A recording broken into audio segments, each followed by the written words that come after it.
Chairman, we are now live. Okay, thank you. Welcome to today's meeting of the External Services Select Committee at the London Borough of Hillingdon. This meeting is being broadcast on the Council's YouTube channel, Hillingdon London. Thank you to all our viewers, mainly my mum, I think. There might be some couple of other mums watching as well, but it's also kept there for posterity, which is also useful as well. Okay, the purpose of this committee is to monitor services provided by external organisations within its remit and review their performance. These organisations generally tend to be local NHS and police and all those sort of things, because obviously those are the main sort of external services that are provided in Hillingdon by other public bodies. But today we're going to have a one-off meeting investigating another very important public issue, which is local journalism and democracy, which is a fascinating topic, but I'll come on to that in a little bit. My name is Councillor Nick Denys and I'm chairman of this committee. Before we start, I have some important housekeeping for everyone present. Please ensure that your mobile phones are on silent. Mine actually isn't, because one of the witnesses who hasn't come did message me saying he's going to be around, and I did say to him, message me in case he can't find his way through the Civic Centre to us. So that's the reason for my phone being on. But we're not expecting a fire drill, so if the fire alarm does go off, please follow Nikki out of the building. Please keep your microphones muted when you're not speaking, and then when you are speaking, if you can press and speak them on. Obviously, we can all hear each other, but it's for people who are watching on YouTube. They won't be able to hear unless we press the microphone. And as chairman, I will call on those to speak in the meeting, though I'm quite happy to have a sort of free-flowing discussion as well, as long as it's all kept respectful, which I'm sure it will. Okay, so as we start, we'll go to the agenda. Are there any apologies for absence? Chairman, we've had apologies from Councillor Radia, Councillor Davies and Councillor Arnold, and Councillor Brightman is here as his substitute.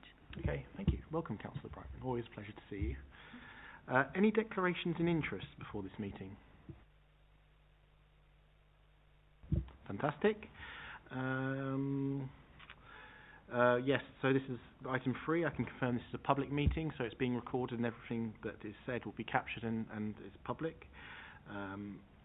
So, item 4, minutes of the meeting of the 7th of October 2021. Are we happy with the minutes?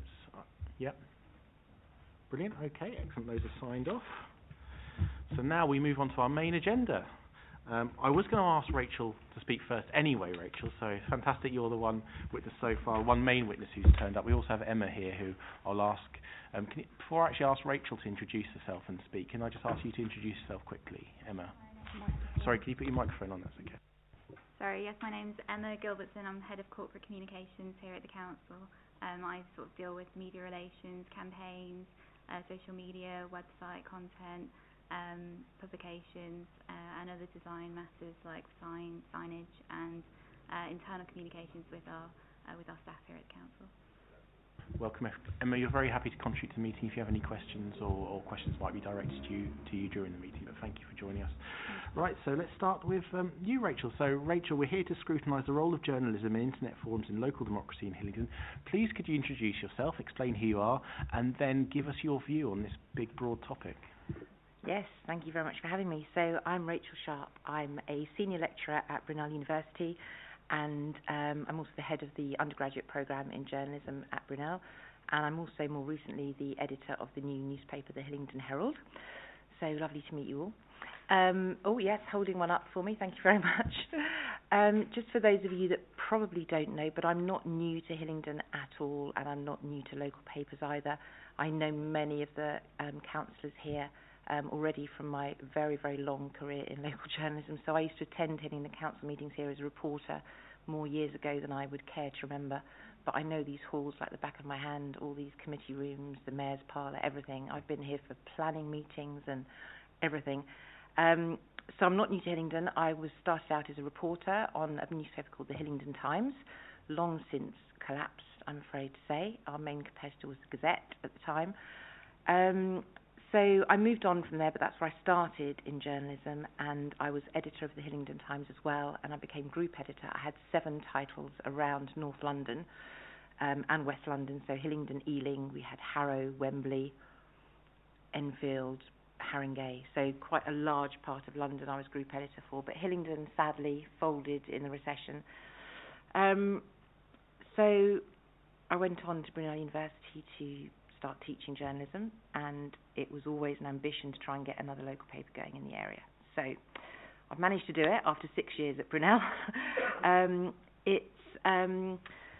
I think the main issue we have with journalism and democracy, so journalism is my passion. I would have to say, actually, my biggest love, I should probably say my dogs and my husband, but I'm going to say my biggest love is actually local democracy and local papers, and Hillingdon in particular. Hillingdon's my baby because it's where I started out as a reporter. I don't live in Hillingdon, but I love the area. I know it really well.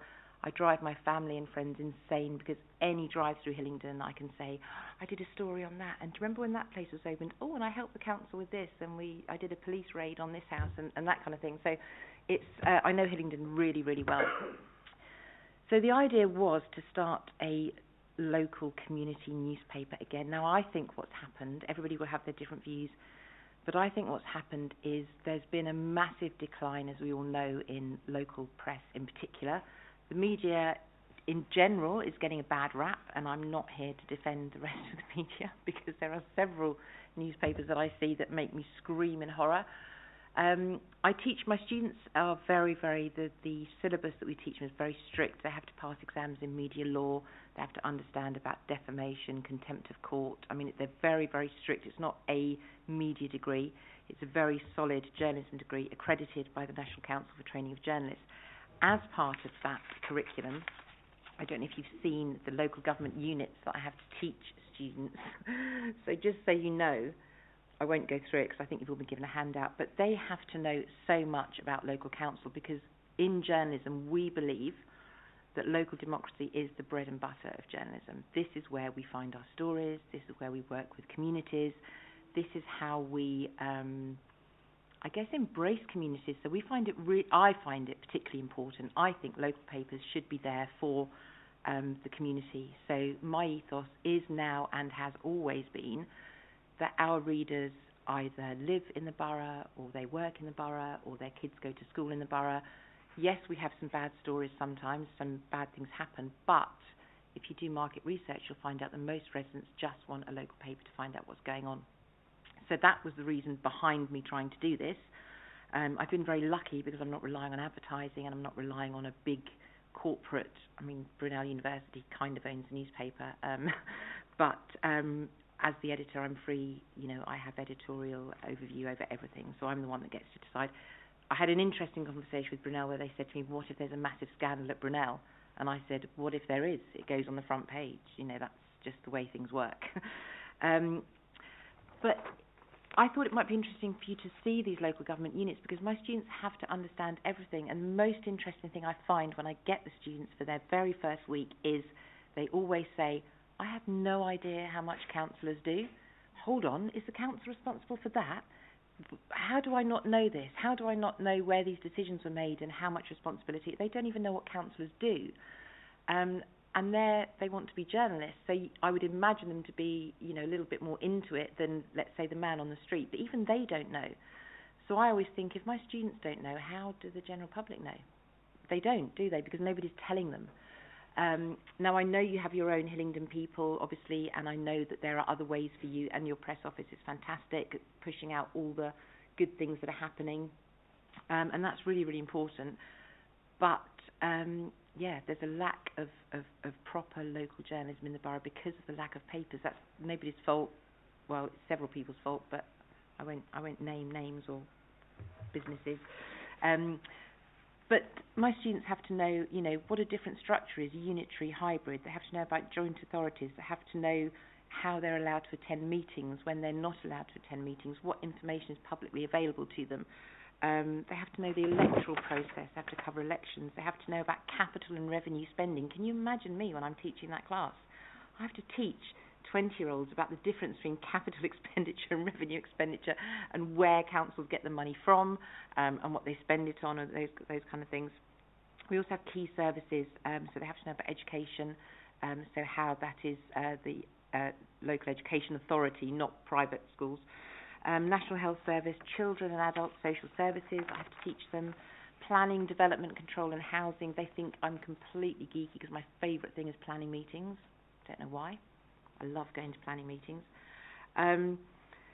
So all these things that they have to learn, because, as I said, we believe that local council is the bread and butter of journalism. Everything that happens here, our residents, I think, want to know.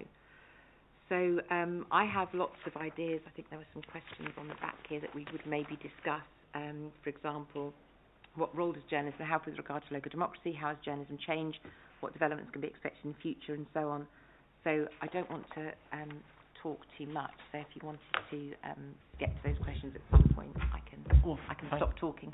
Yeah, thanks, Rachel. I think you're going to be talking some more. But I think actually it's quite nice after that introduction to basically let's get into a conversation, start asking you some questions about what you've talked about, because absolutely. We are really pleased to have you here, because thank you. I mean your experience in local journalism is huge, and your love of Hillingdon is obviously real, and if the journalism thing ends up not working out for you, become a councillor. If you love going on planning meetings, there'll always be a space for you. My students have said to me, why haven't you become a councillor for Hillingdon yet? It's hilarious. But I suppose the first thing I wanted to say is, I wanted to ask a question really.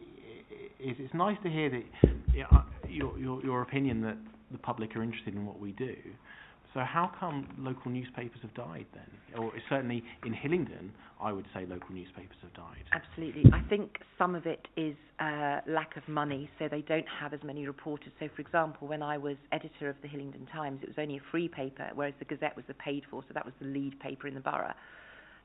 But I had a lot of reporters because we had enough money, and actually it would probably interest you to know that we used to get council agendas come from you guys, and they would come through the post now in a great big packet like that, and I would open them and my reporters would be jumping on them saying, I want to go to planning, no, I'm going to planning, you can go to full council, and no, I want to go to cabinet, and they would be fighting over which meeting to go to. That did dwindle. Every time we lost a reporter, we weren't allowed to replace, and so on, and I know that the same happened with lots of local papers. So I think lack of staff was a problem, lack of money, and just not investing. So the internet happened, all the news went online. I think reporters are being told to just write only for the website, didn't have time to go to council meetings. Having said that, I also think it's a bit of laziness, because my reporters, even when we had the internet, across the whole of North London and West London, were still going to council meetings every week. We had them in the diary, and they all had to do one a week. So we still managed it, but I think perhaps it's easier to not have to go, and I think perhaps that's just dwindled along with local journalism. Is it the funding model? I mean, from an outsider's point of view, I see what the is it called Get West London now, or whatever, the Uxbridge Gazette website, and really, to be honest, it's a national newspaper light. I mean, they do have some stories about local, what's happening locally, but really what they want you to do is they want you to read about Kate Middleton and Meghan Markle as well. And so in a sense, I feel like it doesn't really have a proper identity. Apologies if I'm insulting anybody from that publication who's watching, but I'd be quite happy if you were watching. I bet you're not. But I assume that's partly because the way journalism's moved, in a very sort of brutal way, clicks, you can tell who's looking at what. And of course, if you're sitting in an office and you're a bit bored and you have 2 minutes, it's easy to click on a sensationalist headline about somebody who's essentially a replacement for a soap opera, which means ultimately less resources get put into local democracy, and so that's as an outsider, that's my view of sort of what's happened. But I just don't know how that can be reversed. So am I correct? And if I am correct, how can you convince people to do the difficult work to make local democracy interesting? I think you are correct, yes. I did actually write in my column in this month's newspaper about that kind of journalism, because I don't want the clickbait. I don't want those kind of things. Yes, that is the way journalism has gone. It's very, very disappointing. But I have the luck, I guess, to be working with 19, 20, 21-year-olds, and so I've been able to talk to them about it. And they actually said something very interesting. They said, we look at Instagram, we look at Twitter, we check the clickbait headlines, because that's all we've ever been offered anyway. So they actually said, well, it's all that's out there, so of course we look at it. So I thought, well, if there's more out there, maybe people will, it's a huge ambition to try and reverse this, but I'm determined to do it.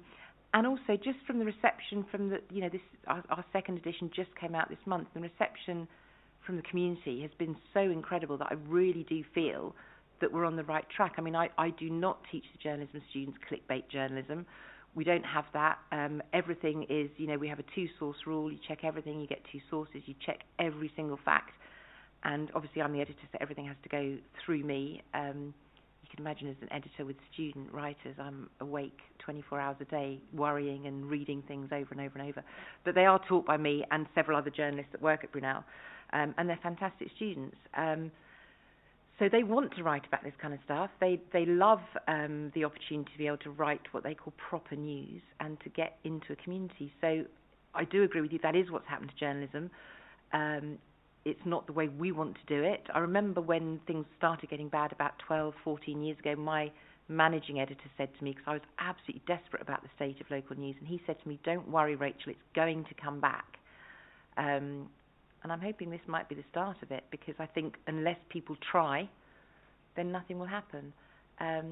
So yes, and I think, as I said, I bumped into some people. I was at the Uxbridge Christmas light switch on Saturday for the newspaper, taking pictures and talking to people. And I had so many people stop me and say, proper local news.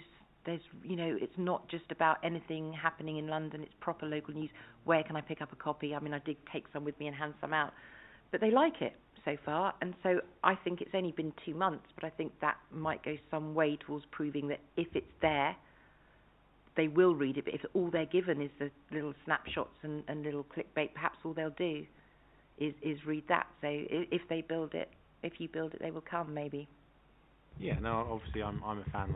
I'm very hopeful for the paper's success. I'll ask one more question and I'll open it up to other committee members, because as a chair you get the tendency to dominate, and I don't want to dominate too much. But just I suppose a quick question. Quite recently we've moved a lot of our meetings online, and obviously I sort of made a little joke earlier about possibly my mum actually won't be watching, but about who might be watching it. But do you think this has been helpful for local journalism, sort of putting all these meetings online and for people to be able to watch? I think it's absolutely been helpful for local residents. I think it's fantastic that they can see meetings online, and I know that they do get involved. For local journalism, I don't think it's been so good, because it breeds laziness. So just from a point of view of my journalism students, before we launch the paper, because I teach them local government, they have to come to council meetings anyway. And when some of them found out a couple of years ago that they were online, they said, "Rachel, why are you making us go? Can't we just stay at home and watch it?" And I was furious, because no, you can't stay at home and watch. You have to come, you need to know who the councillors are, and you need to watch what's going on. But so for local journalists, I think it's easy for people to sit back, watch it, wait for it to be uploaded the next day, have a read through. But I'm a big advocate. I mean, some of my, this is being recorded, isn't it? Yeah. Yes, so when I was a reporter, some of the best stories I would get would be after the council meeting, when, you'd be leaving and they'd say, Rachel, quick, over the road, let's go and have a drink. And you would, but we knew the councillors, and, we would chat to them, and I think it's really important. So yes, I think the residents love them being online, and I think that's really great to make it so accessible. I will still be making my journalists actually come here in person, but I think perhaps other people, it's too easy for them not to bother to come. And I think that journalism and local democracy is all about relationships, and you can't build those if you're watching on a TV. That's just my opinion, though. No, I agree with that, and it's good to see you and some of your journalists at the last full council meeting. So who else would like to ask some questions? Yeah, sorry, Peter. Thank you. Really good, amazing paper. This is the second one. What's the plan for the future? What's your distribution? How many copies are you planning on printing? How many have you printed? And all the writers in here, they're all journalist students. How many students do you have in contributing to this? Okay, so in total we have our master's students are leading this at the moment. So all of our master's students are section editors. So we've got a political editor, a sports editor, a news editor. But of course, students move on. So that's the other challenge that we have. So we have master's students, there are around 15. And then we have third year students on the undergraduate. There are about 25 of those, about 30 second years, and the same with first years. And we have a new group of masters just starting. So all of them are involved, but we stagger it, so those that are more experienced in the third year do the more experienced stories, those in the second year do some experienced stories, and those in the first year tend to do the features and the cinema listings and things like that as we get them up to speed. So all of the journalism students. We're also having some interest from politics students, actually, who would like to write for the newspaper, but have to explain to the politics students that I don't care what their politics are. This is a neutral, unbiased newspaper where we tell both sides of the story. And they very often don't want to do that. They say, well, I'd like to write for the paper, I'd like to write an opinion piece. And I have to say to them, which I say to all journalists and all reporters, I don't care about your opinion. Being a journalist isn't about your opinion, it's about reporting. So some of them want to get involved, but I don't know whether they'll manage it. So in terms of distribution, we've had the first edition, we had 15,000 just because it was the first edition. We wanted to see how it went. This second edition, we've had 20,000, and we've got another edition coming out in December, so probably do, because it's Christmas, maybe 20,000 again. But the plan for the future, at the moment it's being funded by Brunel University, which is good. The plan for the future, I think they would like to make it into a business model. So we have students, we have a very, very big business school at Brunel, where they do master's degrees and undergraduate degrees in business. And so I've been talking to them, and they've been thinking about the possibility of integrating it into their syllabus. So perhaps they sell advertising or do marketing and things like that to make the paper, so it can make money. But that's a long-term goal, I think. But for now, we have the money. We wanted to... Part of it is also getting Brunel more involved in the local community, so that, it's not just about...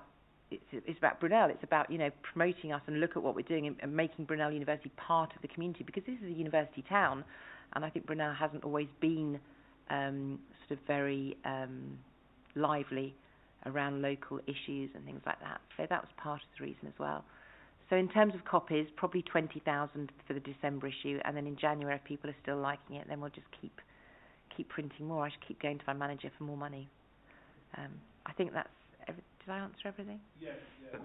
Pretty much. Thanks. How are you getting it to the local residents, though? Is it door to door or in shop outlets? Or? We've got door to door, so we picked random postcodes for the first issue. Again, we tried to get, because we don't want it to be Uxbridge centric. It's got to go across the whole borough, and as you all know, Hillingdon's massive. So we picked some postcodes in Uxbridge, some postcodes in Hayes, Ruislip, Northwood. And the post office are doing all that for us. And in terms of distribution, we've got our own Brunel University distribution is going out and delivering them to the place. So the libraries are just being sorted this week, I think, because we had to get some stands specially made for the libraries for them to be held in. So all libraries in Hillingdon, thank you to Hillingdon Council. Yes, we've got some churches, some other places of worship. David Bruff, I don't know how many of you know David Bruff. He's been really, really helpful. I've known David for 100 years, and he's been really helpful getting me some outlets as well to store the Muslim Centre in Hayes. So yeah, at the moment we're spreading as far around the borough as we can. Obviously we'll be distributing more as we go along. So just the last one. I mean, as councillors, this is amazing. So if you want to touch base with us and get it through to our communities. In Heathrow Villages, we've got good contact with all the shops. Absolutely love to. So we can definitely make that happen. Yeah, I've been saying about Heathrow Villages actually, because it's really important. And I know that some areas of the borough in the past, I'm not again mentioning names, but have been forgotten by certain media, and that's a shame. So we'll be doing everything we can. Perfect, thank you. Peter, you'd be glad to know I asked Rachel to give me 30 copies so I could put it in the Conservative Councillors' pigeonholes. So I've joined your delivery network. You have. You are now part of our delivery network. I have many years of being part of the delivery network, so hopefully I'll do the job well. So Nicholas, you wanted to ask a question.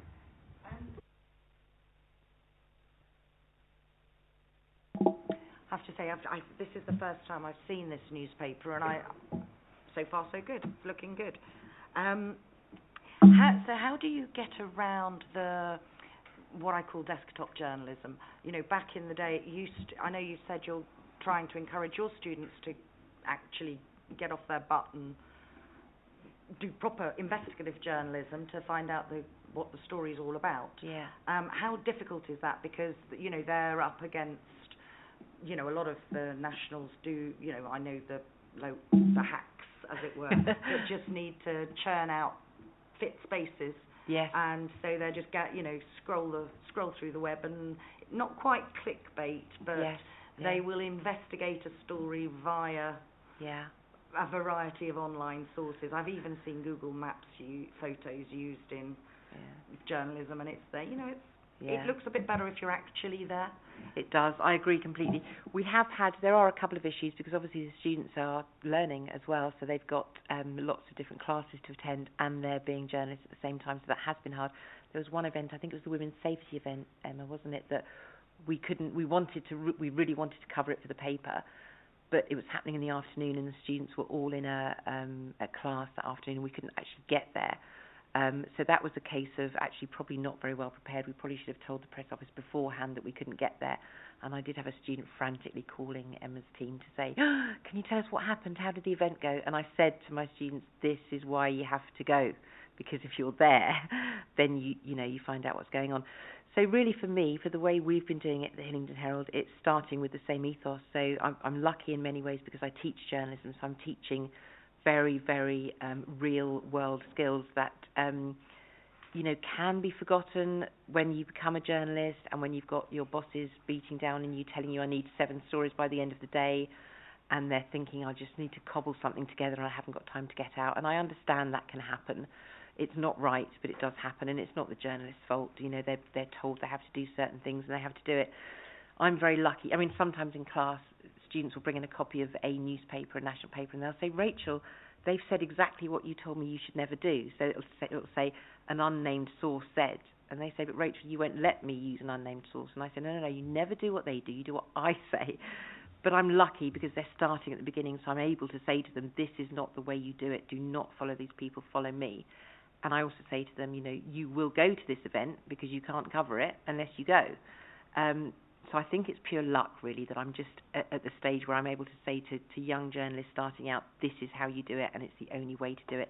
I do think that, I've got nodding over here, I do think that, other journalists may not have time to do it. So I think it's a bit of a luxury for me. I'm very glad that I'm able to say to them, you will go out and you will take the time to meet people and talk to people and get the story that way. Thank you. That's very good to know, Rachel, because, as you will know, many a story is picked up, overheard in a coffee bar, in a bar, and just following a thread that you hear, whereas you never get to hear that when you get the sanitised version that's already presented from a press office somewhere. Just following on, is there anything that we as a council can do in order to make that easier for your students? I think as a council, I think that the first thing that I would say is going back to, I know I sound like an old person when I say this, and I know I sound like a geek all the time as well, because I am really geeky, but it's all about relationships. So when I was a reporter, I knew all the councillors, and it would just be a case that they would call up and say, hey Rachel, guess what I'm doing this week? Or the residents have asked for this and we've managed to get it, do you want to come down and cover it? And, we can always get, obviously the press office, I've said, is fantastic for sending out, proactive things. But when you know your local councillors in different wards, there's just something very different about the stories, because you gain a trust and you gain a relationship. And, I can remember something really, really silly from so long ago. It was Councillor Alan Kaufman, and he called me one day and he said, you had just started this alley gating where you put up gates to stop antisocial behaviour, and it was in conjunction with the police, I think, Safer Neighbourhoods team.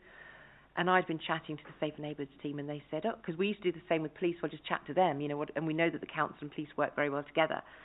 And this Safer Neighbourhoods officer said, speak to Alan Kaufman. And I'd got back to the newsroom, and Alan rang me immediately, and he said, Rachel, he said, have you seen police today? I was going to tell you about this alley gating thing. And I said, yeah, I'll come down. And he said, we're doing it tonight. So I just went down, and everybody, we had so many letters into the paper saying, what a great scheme, we love the alligating, how fantastic to find out what's going on, we wouldn't have known that this was happening unless we'd seen it in the paper.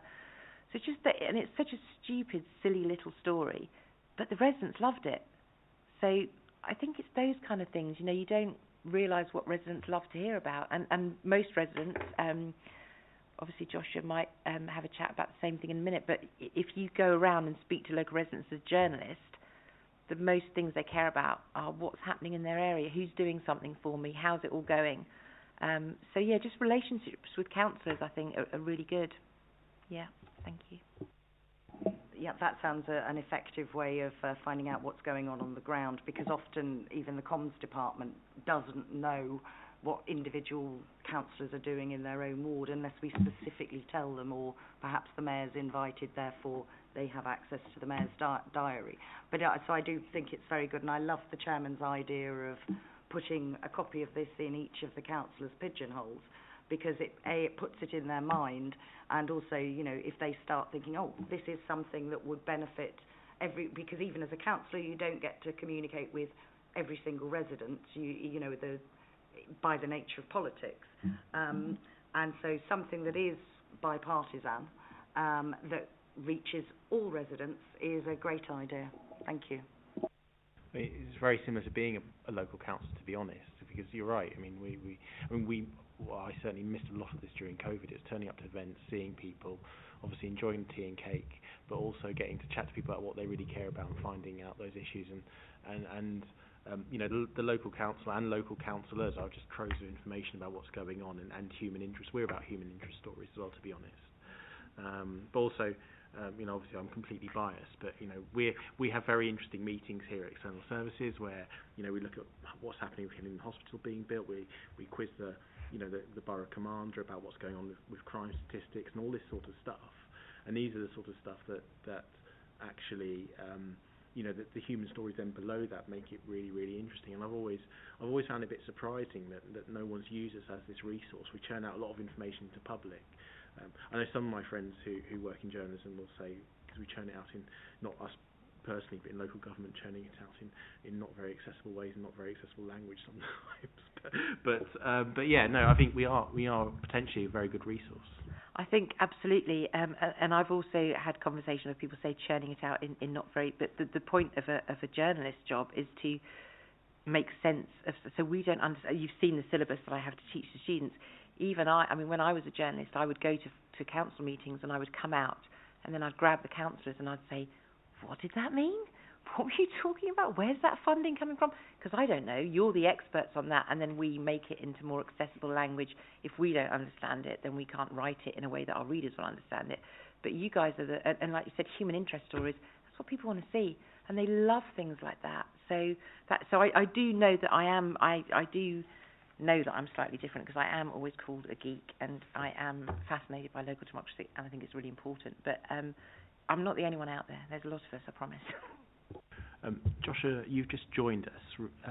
What I'm going to do is June wants to ask a question, so I'm going to let June ask her question first, but then I'll ask you to sort of introduce who you are and then give us a bit of a brief overview about what you think is happening in local democracy. So, okay, June. Thank you, Mr. Chairman. I think it's brilliant. It's good to see a local paper back into the borough, because we get fed up of the Metro and the Evening Standard that actually doesn't give you anything that is worthwhile for residents to read. My brief on this with you is, how impartial will you be? And I said impartial because when reporting of issues and concerns either via council or either residents, that it will be impartial, that both sides will be able to understand what it's all about. How very impartial will your reporters be in regards to that? And that I ask that specifically because we've got a north and south divide in this borough. And on the south, people need to know that whatever is being reported is taken very seriously, and it's not just because we have the north-south divide. So if you can give us some steer on that. And also you're saying that if residents contact you or councillors contact you, if you can have that information is available, that residents can contact you if there's something going on, and they feel confident that it will be reported, that may not otherwise be reported via other sources. That would be helpful. So, and how will they be able to contact you to do that? Okay, thank you. So first of all, yes, completely impartial. So this is, when I teach the journalism students, we're not talking about national papers here that are left-wing bias or right-wing bias. We're completely neutral on everything. So everybody has, the way I teach this, it's called a right of reply. So if I had a Conservative councillor saying, you know, Labour had done something terrible and this was wrong and that was wrong and they didn't know what they were talking about, then we would automatically go to Labour and say, this councillor has said this, we need your point of view on it so that we can have both sides. So very, very important. They know that no story must, well, a story isn't a story without the different sides to it. It's just not. It's just a person complaining.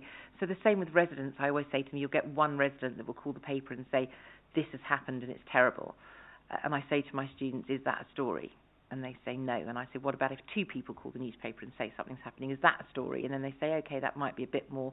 And then I say, what if 3 or 4 call? And they say, okay, then I'll start looking into it.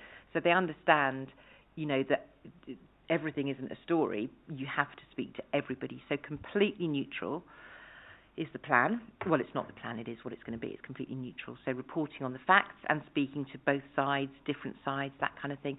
That can be quite tricky sometimes. I might just mention, so Emma, obviously the press office, as I said, I know that you guys are probably very busy, but I know that sometimes if we need to get a statement, that has to be signed off, and that probably takes you a long time to write it, go to the council, get it signed off, that kind of thing. We did have an incident in this month's issue where it's there in the paper for you to see, but the Labour group, Peter Curling, spoke to the newspaper, and he talked about the Green Flag Awards, and he's talked about them being, I forget the exact words he used, but he said, oh, you know, the Green Flag Awards are great, but it's masking sort of other stuff going on in Hillingdon and, you know, all the litter and all these different things.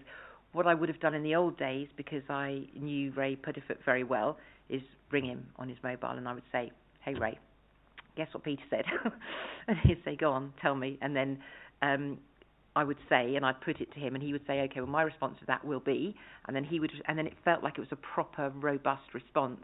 In this case, I don't know the new leader very well, but in this case, it went to the press office for them to come back with a response from him, and I felt if we could have actually spoken to him, it would have been a more robust response. So we did, one of my reporters asked him about it, and his response was, the press office works for me, and their comment is my comment, which was fine. But then looking at the paper, you look at the response from the council, and you think, well, that's not really, you know, perhaps it would have. So talking to people, I think, is really important. So we would always talk to, if something had happened in a particular ward, particularly the wards where there are Conservative and Labour councillors, it's really good because you can speak to one councillor from one party and then the other one from the other party and get. So we will absolutely do all that. It's the way we have to work, and it's the way that we will work. In terms of, there is one thing though, in terms of being unbiased and neutral. As a local paper, we also want to be a campaigning newspaper. So we will be, I've been doing this forever, but we will be campaigning against the third runway simply because it affects our residents. And so as a local newspaper, we do have to think about what our residents want. We know that our residents don't want a third runway. I don't know how much can be done about it, but in terms of, you know, campaigning things, we will definitely be coming out on one side, but that's not a political thing. Does that help?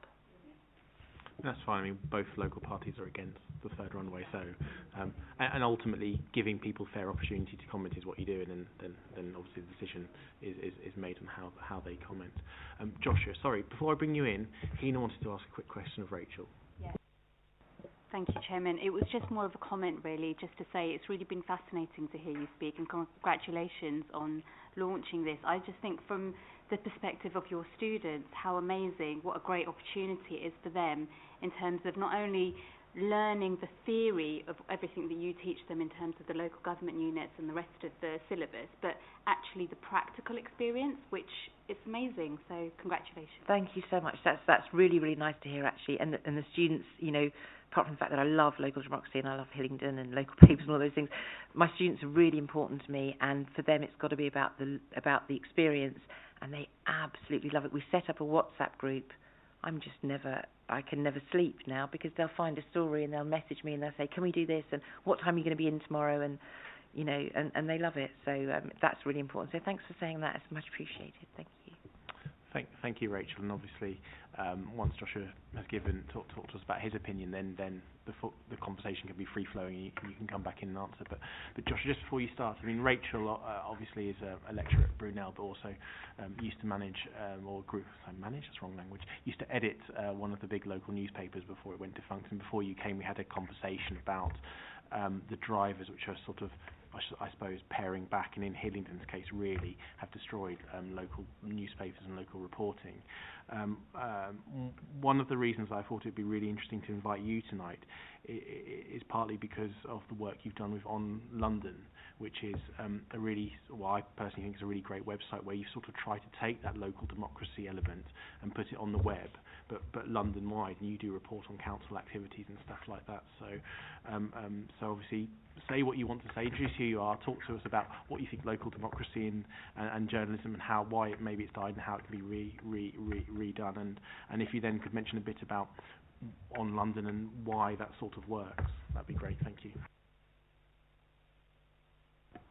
Thank you so much for inviting me. I'm delighted to be here, and apologies for arriving late. I was coming back from another project I'm doing in Coventry, which is climate storytelling. It's somewhere between journalism and comms, and this might come up later. And absolutely, I mean, delighted and so impressed with this very detailed and thorough and also impressive looking. I loved the page with Boris and John McDonnell and David Simmons, which is the real joy of doing a paper in Hillingdon. To very quickly introduce myself, I've come from, and I feel in a way I have a sort of imposter syndrome here. Having had a very privileged education, public school, Oxford, I never trained as a journalist. I was very lucky to get to the Evening Standard, having done some work experience when Veronica Wadley was at the Daily Mail, and then found myself as letters editor, where I stayed for 10 years, sort of through the Lebedevs acquiring the paper and 2 more editors. But that was, and I stupidly never went and studied at Brunel, as I should have done. But I did learn all sorts of things talking to people like our chairman tonight and other councillors, and indeed to Dave Hill, who was at the Guardian at the time. It was a period where correspondence to newspapers was declining and turning from, when I arrived, people were still writing and faxing letters, and those got smaller and smaller resources and madder, and more went to email and indeed social media. And I slightly made a rod for my own back by getting interesting people to write me letters, which, as a great tribute to London, people would generally, 95% of them, I'm very, very keen to do. And then since leaving the Standard, I've had an interesting mixture of experiences, working mainly PR and campaigns for my day job, and most recently at Middlesex University, which also has a strong journalism department with some fantastic academics who are active or have been active national and specialists and a whole mixture of journalists, and really wonderful engaging with our students. We've got 2 recent graduates who are producers on the BBC London show, and yeah, brilliant to see their gutsiness and what they've learned from that. And then in the time I've had alongside other work, I've been eking out what articles I can write for On London. Now, I'm very lucky. I've never been a news journalist, as I was alluding to earlier. I do features, and the sort of journalism I do, I can spend 2 or 3 or 4 weeks on a story, and if I don't file 1 week, Dave Hill very generously will say, just get it to me when you can.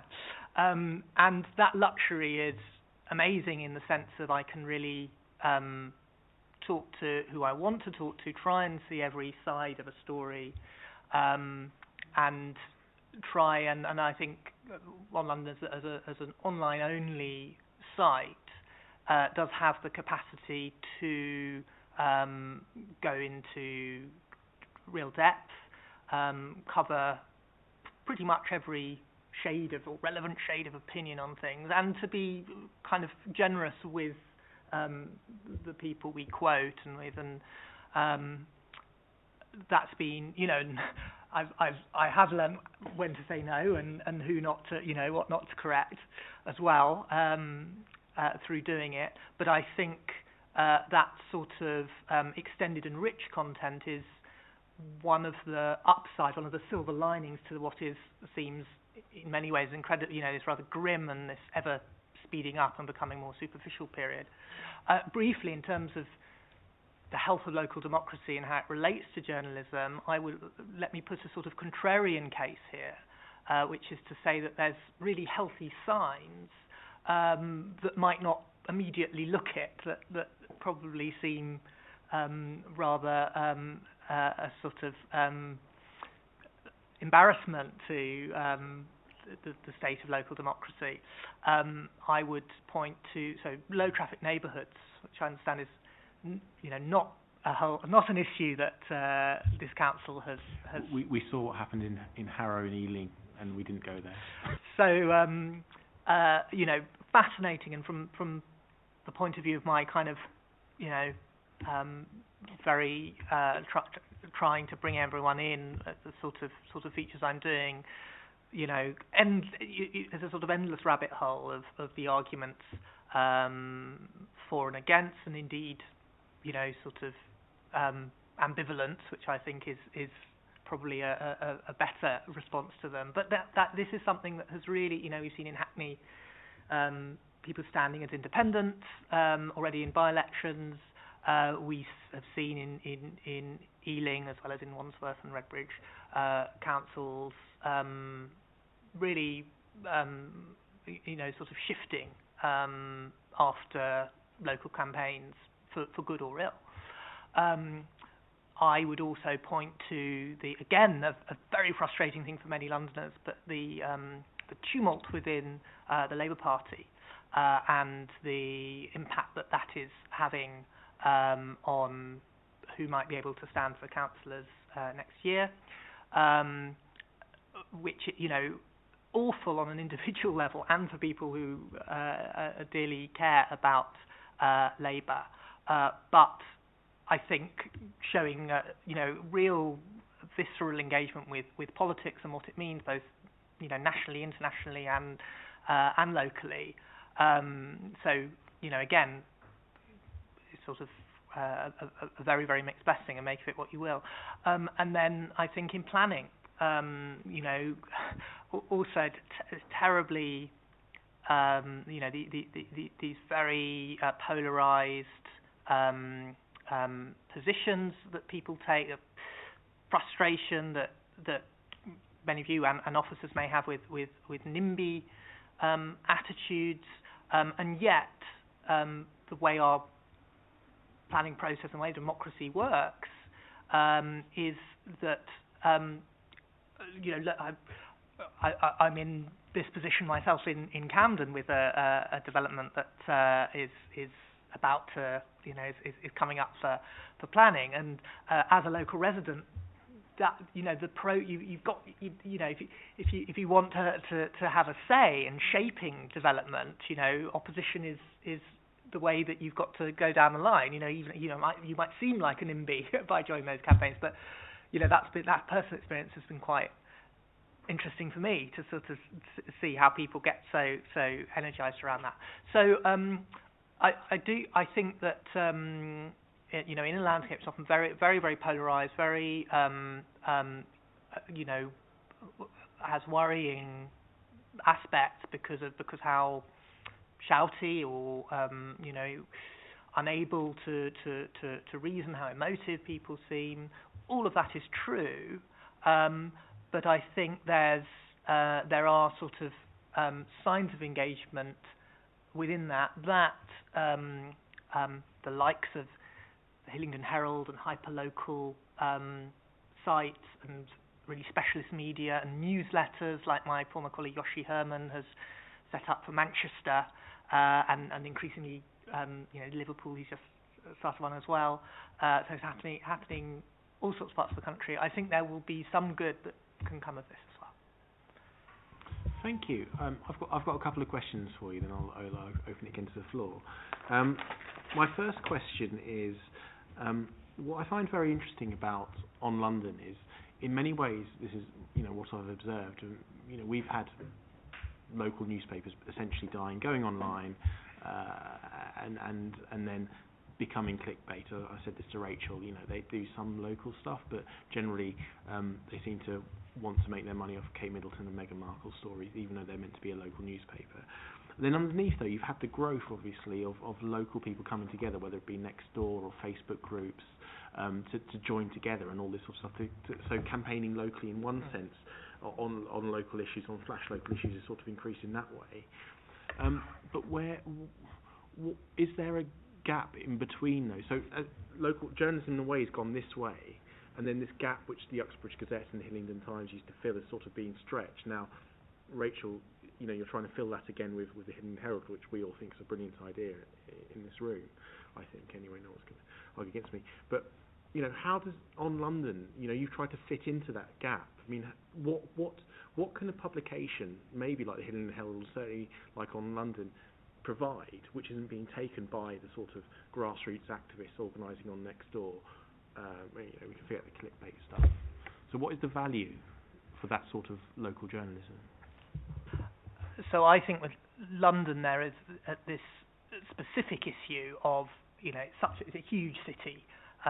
This is my first visit to Hillingdon Civic Centre, and I feel I know Uxbridge because I'm used to going up and down the A40, but much like Hendon, before I worked at Middlesex in the last 3-4 years, I didn't really know it. And so I think you need to be the most geeky, passionate Londonophile to really grasp, your zones 4, 5 and 6.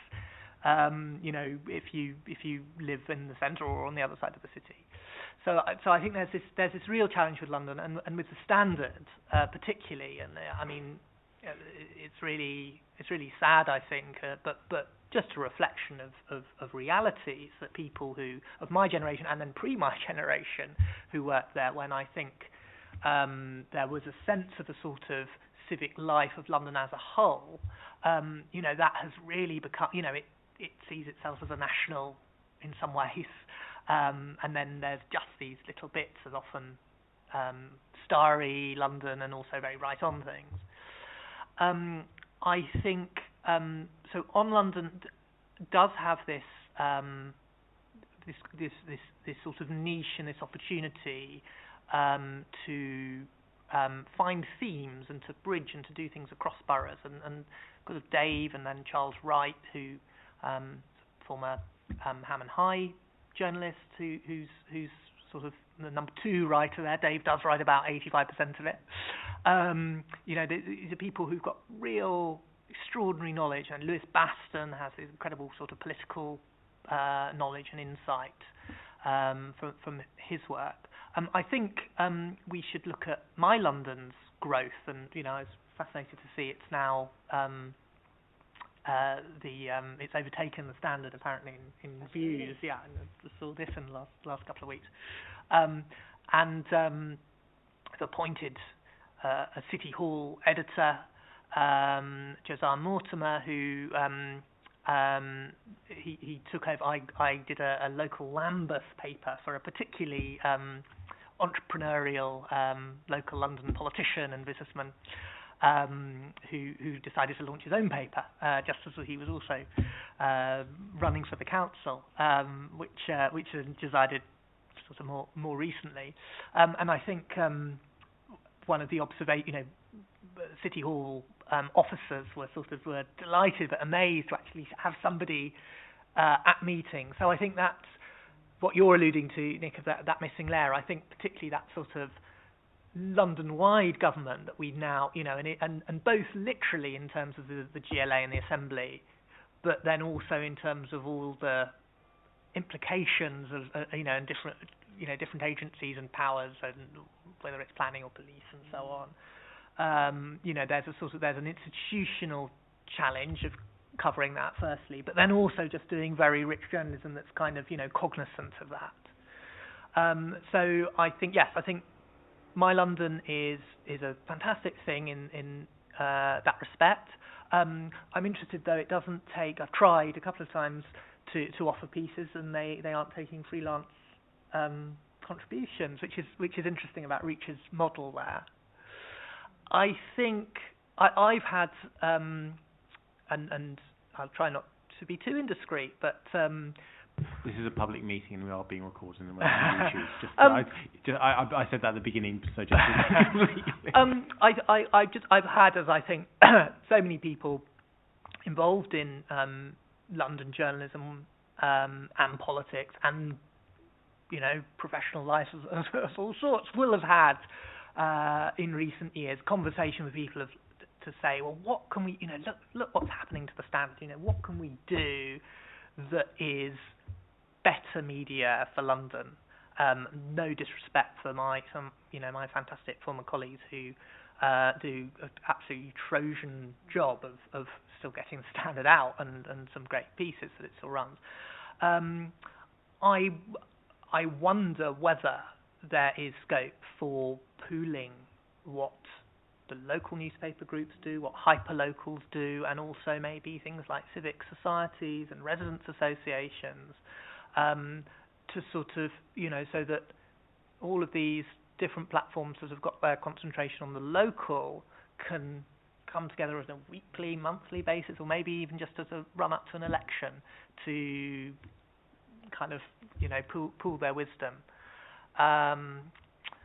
I think new technology, which I'm not properly abreast of or, have a full sense of the scope of, I think this will provide as many opportunities as it undermines people's jobs and all of the old models. And I'm very, very slightly more towards the optimistic in terms of thinking how this might fill the sort of gaps you're talking about. Very interesting, because even though the sort of traditional middle piece that I mentioned has sort of disappeared, there's lots of atomic stuff happening and lots all over the place. So I've got one more question for you, Joshua, which I'll come back to in a second, and I'll open it up to other people. But I just wanted, Rachel, I'd be interested actually in your comment on that, because obviously by trying to launch this, the Hillingdon Herald, you're sort of coming back into that space that's been vacated. So what do you think the value that such a paper adds, when we have lots of, groups forming together like on Nextdoor and all this sort of stuff? What is this value that you're putting in there? Well, I think, it is difficult to know. As you said, we're going back to the old traditional style.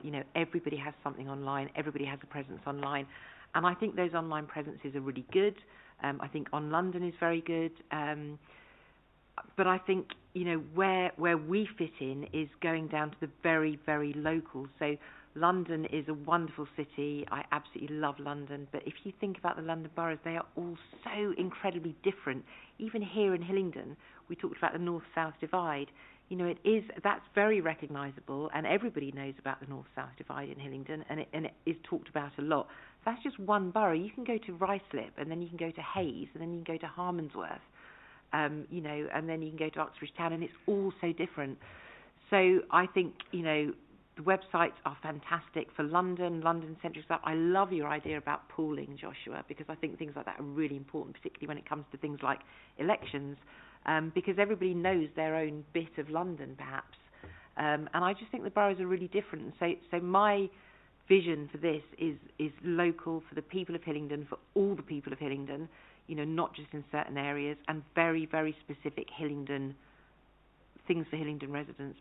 And I think that's why I think websites obviously have it. You can put anything on the website. There's no limit, is there? There's no space. So it's fantastic. You can have, London events and different, things going on across the whole of the city. But I think, where I fit in is I don't really like, I don't know why I don't like the word hyperlocal. I've no idea why I don't like it, but I don't know what it is about it. It's just local to me. It's just... It strikes me as an unnecessary word. I mean, there's local. Yeah, it's probably the journalist in me. Yeah, hyperlocal. Hyperlocal is my garden. Yeah, local's exactly. the park. I mean, yeah, it's local. It's fine. So yes. So does that answer the question? These are interesting, sort of developing topics. So just before, I know Nicola wants to ask a question. I think just before bringing Nicola, Joshua, I'm just curious. What makes a good story? How do you pick it up? How do you investigate it? And you know, because obviously London's so big, lots of stuff going on locally. So I'm just interested in the process of what attracts you to write a feature.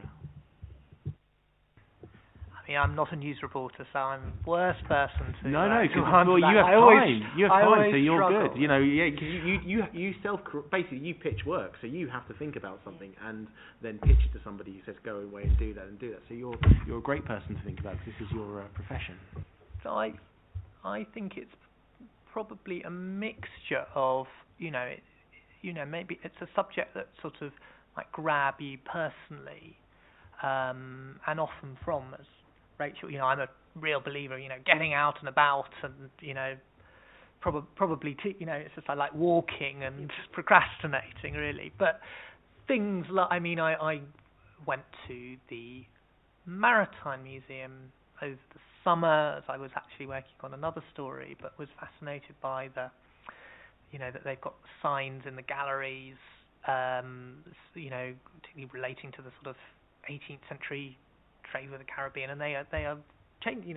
These are being overhauled, and they've had interesting engagement with the public on that subject. And then you can think, then what was the Jeffrey Museum in Hackney, and what of the British Museum and others that are sort of and so that you can kind of draw connections, and it's something that maybe takes you beyond, it's not just sort of London places, but there's a sort of an arts, and it's about, the museums world, and that can, take you, you've got people with you've got the Neil McGregors or whatever, who might bring some gravitas and, perspective, or people internationally.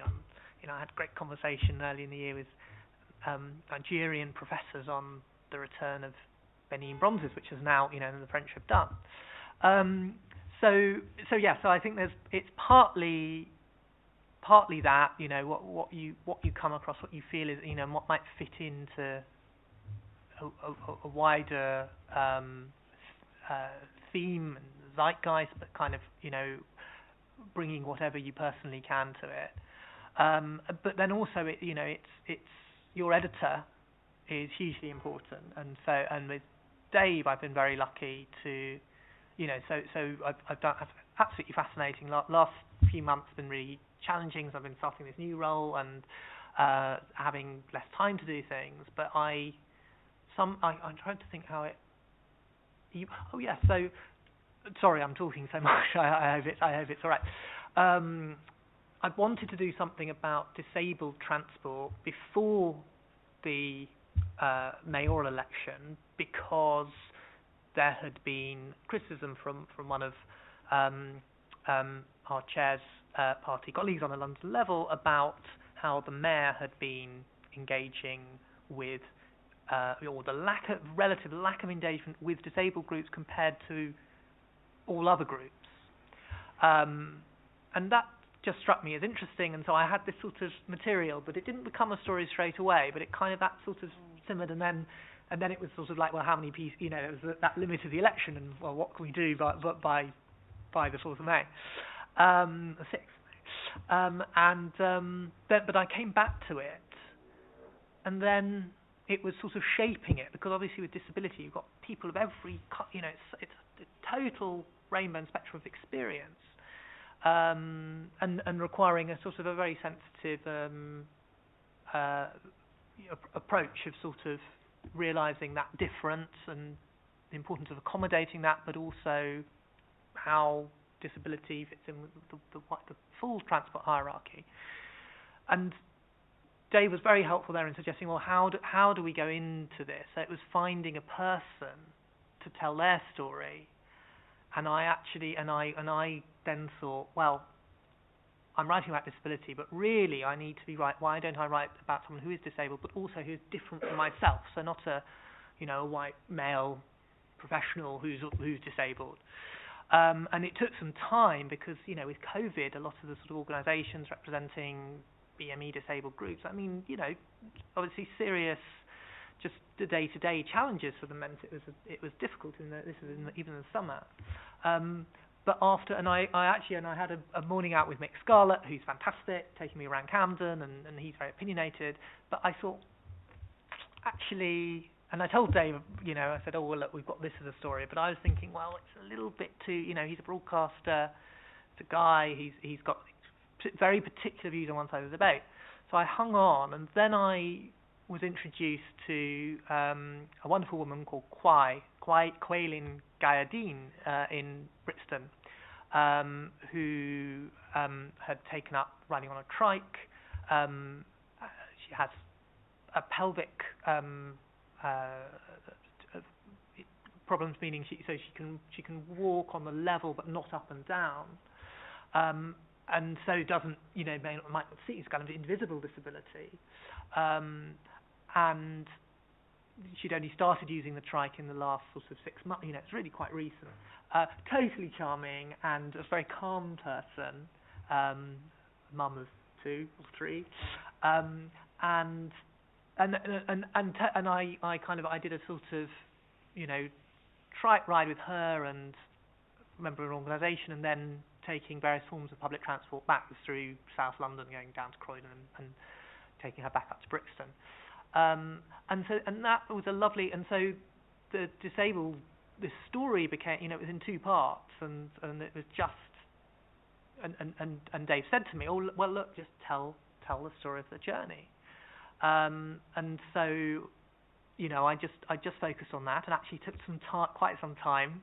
I was up at the Edinburgh Festival and sort of doing it in the bits between, to sort of, listen back. So I've got no shorthand, so I'm, very laborious as sort of, doing transcripts and stuff. But I think that was a lovely story, and probably the second half of it, which was then pulling together the Mick Scarletts and all of these campaigners and people with different views, people against and pro LTNs and so on. That was probably less successful. It's kind of that was the challenge that needed doing, of then that broader picture of the sort of stuff I've done elsewhere, but needing a completely different sort of tone and balance. And so I've got Dave to thank for saying, just go for that. Another example. Sorry, I'm talking far too much. In the 2020 mayoral election, before it was postponed, I was doing some more newsy pieces, which was very good for me, and I caught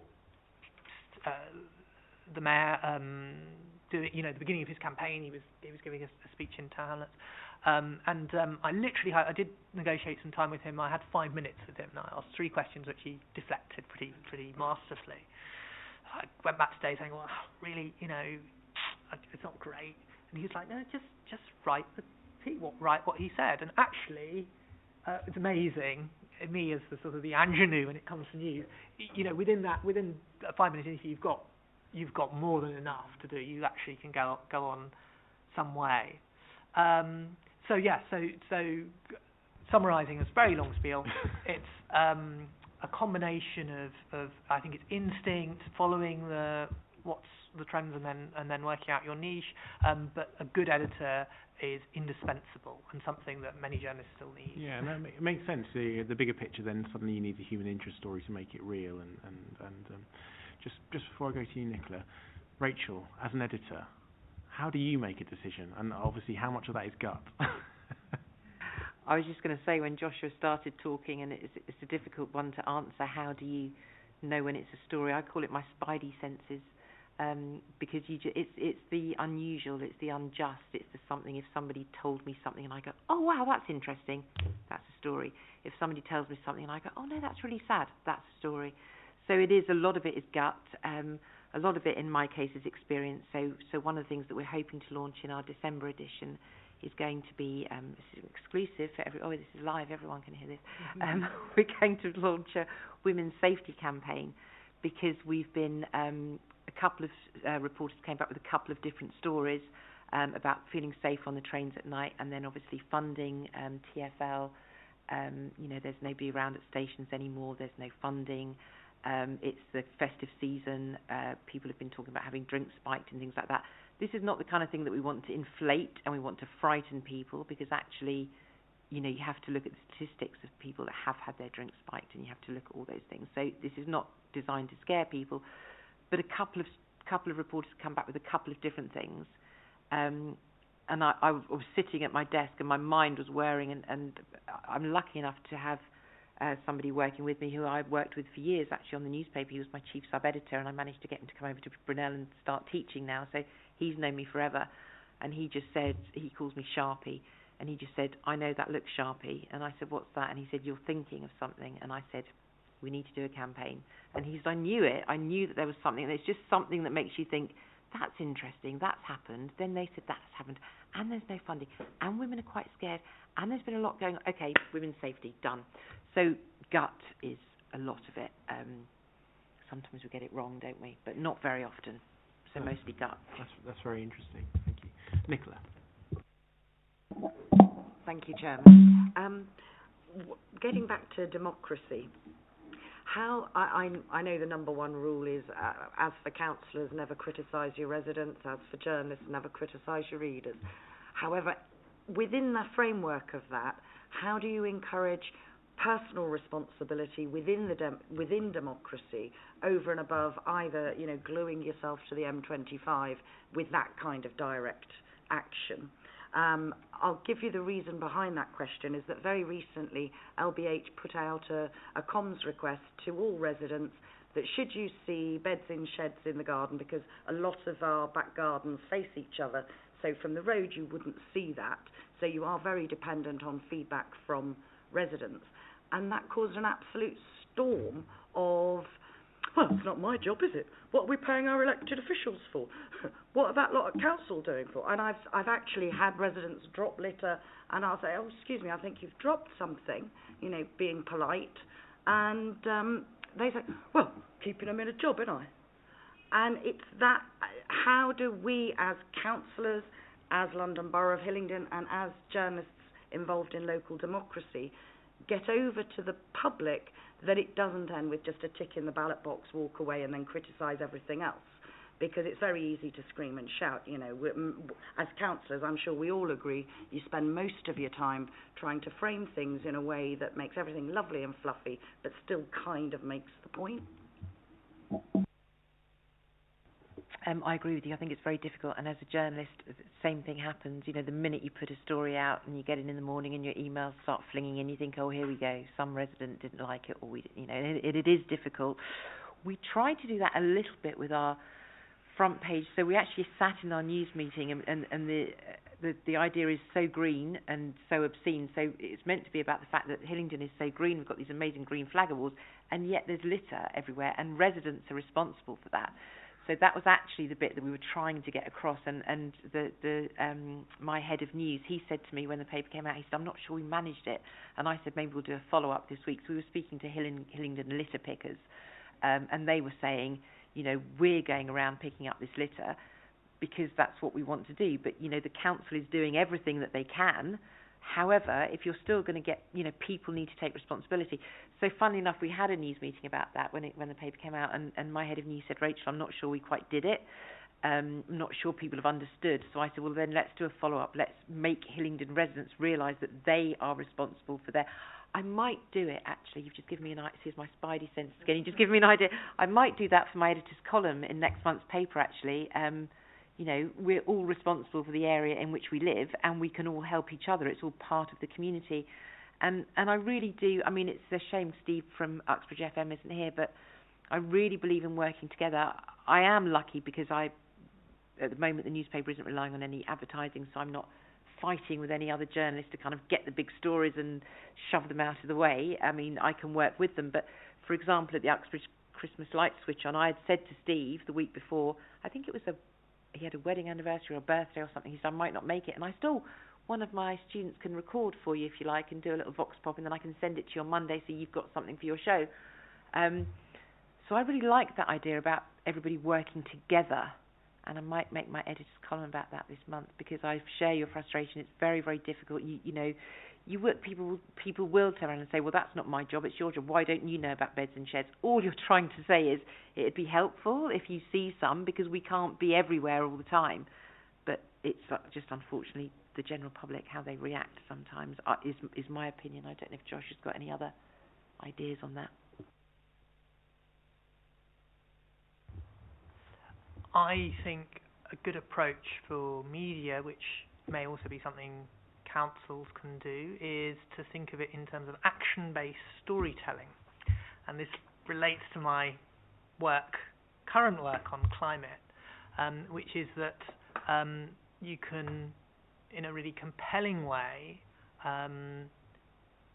try and drive or to hold up a particular behaviour or approach by, show, don't tell, and by demonstrating. So the Hillingdon litter pickers, how this huge stretch of the River Colne or whichever, where they might have been, and just them as, I'm sure very dynamic, civic-minded, lovely people,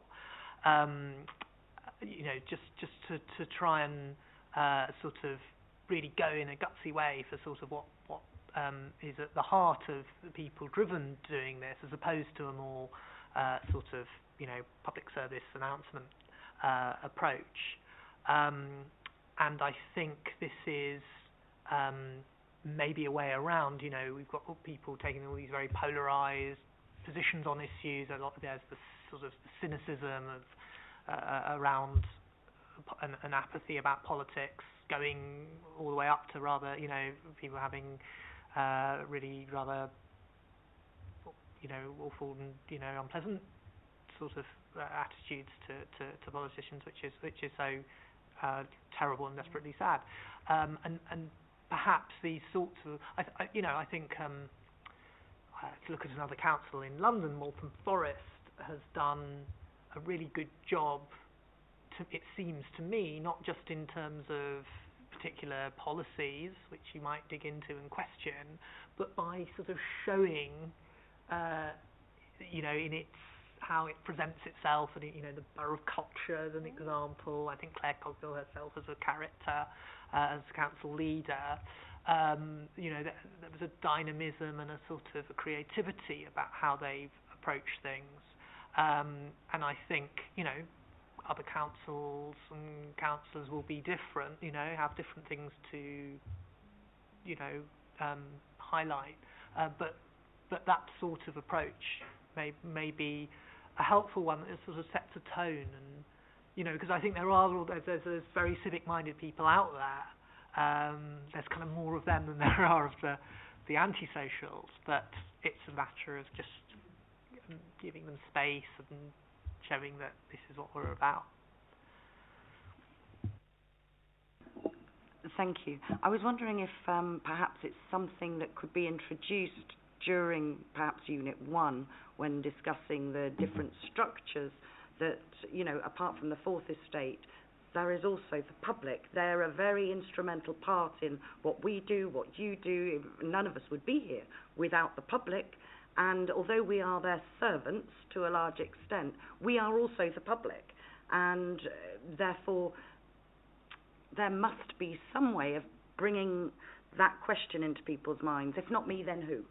And also the public have the means to communicate now as well, in a way they never have done. Absolutely. I'm very lucky in that in my ward we've managed to communicate time, date, location with complaints, rather than, that's all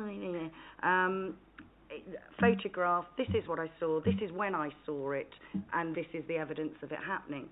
Because we've proven time and again that backed up by council resources, because we don't necessarily know where all the ANPR cameras are, which CCTV cameras are linked to the control room or as temporary cameras, and by the public feeding that information in, it enables council officers to be more effective doing things that are going to be productive rather than doing the basic legwork. We had a lovely one last week where one of my colleagues was just per chance pulled up at traffic lights, and he spotted a resident strolling across the road, dragging their furniture to dump on the green across the road. And so he just put his camera on and filmed it. But because of the additional resources that the council has available, that's now obviously sub judice because it's going on to be prosecuted. But how do we change that mentality from a moaning, oh, look at that litter picking, or not that litter picking, that fly tipping, to who did it, why they did it, and what can we do to help you not do it? Sorry, I was just going to say, I think that's really important, and probably could be a much longer discussion, but I don't want to take up your time. But I think it's something we could do a feature on if you want to talk about it later. So I'll give you my card. Yeah, no, very interesting. There's so much you could talk about, like just the concept of truth as well, different people's truths, and having a mediator there as well. Because we all, as local councils, probably have had Facebook groups set up in our area, run by people who have a certain version of the truth, which might not be we know is a complete version of the truth. You can say some things, you can not say other things, because obviously some other things you can't say. But it's very interesting. Are there any more questions? No, indeed. I could as well, definitely. But I'm going to ask a question of Emma then. Which I don't know if I'm allowed to, but as I'm chairman and we're recording and I'm now in charge of this room, I can ask a question of Emma, but Emma doesn't have to answer, of course.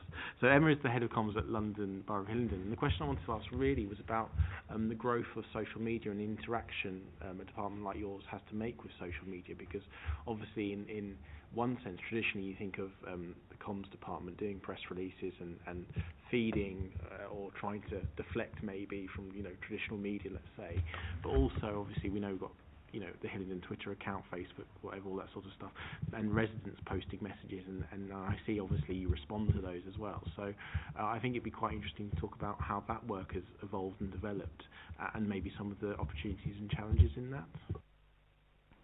Yeah, so over the last couple of years our social media channels have grown quite a lot. So our Twitter, our Instagram was something that we used generally just to post some pictures, but actually during COVID we've created a lot of graphics and we've managed to reach residents in new ways. Another sort of example of that is with vaccination and encouraging take-up, we encourage councillors to share their stories about when they had their vaccine and to encourage other residents to come forward and have their vaccine when offered. So Twitter, Instagram, Facebook, and LinkedIn, that's another channel that we've actually grown in the last couple of years to share our good council stories and encourage our staff to come forward and share their awards and achievements and engage with businesses as well as the local businesses. In terms of social media and responding, the contact centre for the council respond to inquiries as they would do with telephone calls. But in terms of proactive things that we're doing as a council in terms of campaigns, marketing campaigns, that's my team that are looking at that and making sure that there's a variety of services that are publicised and residents know how to report fly tipping. A good example is recently the key amnesty that we're doing for fraud, and residents have come forward and given their keys back.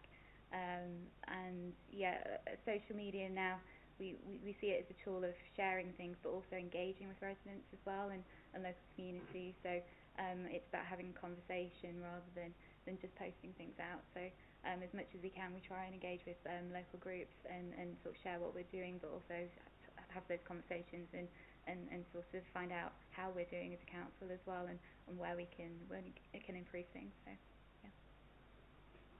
Thank you. Just one last thing for clarity. Just Emma and her team obviously support the leader and cabinet members, but don't get involved or don't support us, fellow councillors, but below that level. There are obviously other people I need to speak to if I have to comment, who have different power over me. But that's how it sort of just, because sometimes people don't understand. They think we're all sort of plug in to you, Emma, but we don't at all, which is absolutely fine, because obviously we shouldn't really, because we are sort of not employees as such. Okay, well, it's come to 8 o'clock. We've had an hour and a half of very interesting discussion, so I think if everyone else is happy to end that item there, I'd like to say thank you to both our guests. for turning up. Really interesting. Lots of thoughts in our head, and obviously, hope you both got some interesting contacts tonight, at least for future. Okay, so we've got one quick item I think to go, but you can leave, or you. No, you don't have to. It's essentially our work plan, which is already set out, so we don't need to do too much on it. So it's public. So this will probably take a minute, he says, looking at the other committee members. So our work programme is pretty much set. One of the things, though, I think I've wanted to add to the potential work for the next municipal year is on palliative care and hospice provision in the borough. I had a conversation recently with the Chief Executive of Harlington Hospice and now looking after Michael Sobel Hospice as well. A very interesting first discussion with him about the issues, and I think it's one of those areas where actually there's a lot of interesting stuff going on. So I've put it there as something potential that we can maybe sort of put into our next work programme for the next year. So yeah. Sorry, can you put your mic on? Sorry. Would that be part and parcel of the Michael Sobel thing? Now that it's all now settling itself in regards to which direction it's going? Yeah, I think it would be that, but I think it'd also be about Harlington Hospital. I think it'd be palliative care across the borough, because essentially Harlington Hospice have taken over the running of Michael Sobel, that's my understanding, not completely. So it'd be across borough look at palliative care, how it's working, how possibly it can be improved, which I think would be really interesting. Yes, Nicola. Thank you, Chairman. Is it also going to include palliative care at home? Because a surprising amount of people do actually still die at home, and it's about them having a good death too. That's a great idea. So, yes. Hina. And will it also include palliative care for young people and children as well? Yeah, that's great. Yeah. Thank you. Definitely, good stuff. So that'd be a good meeting. So we'll look to see when we put together our programme for next municipal year. Obviously after the next elections, so some of us might not be here for reasons willing or unwilling, depending. But anyway, okay, that sounds like a really good thing. We'll start scoping something out for that. Okay, is that it? Everyone happy? Brilliant. I call this meeting to a close. Can I please ask that everybody remain silent while I stop the broadcast?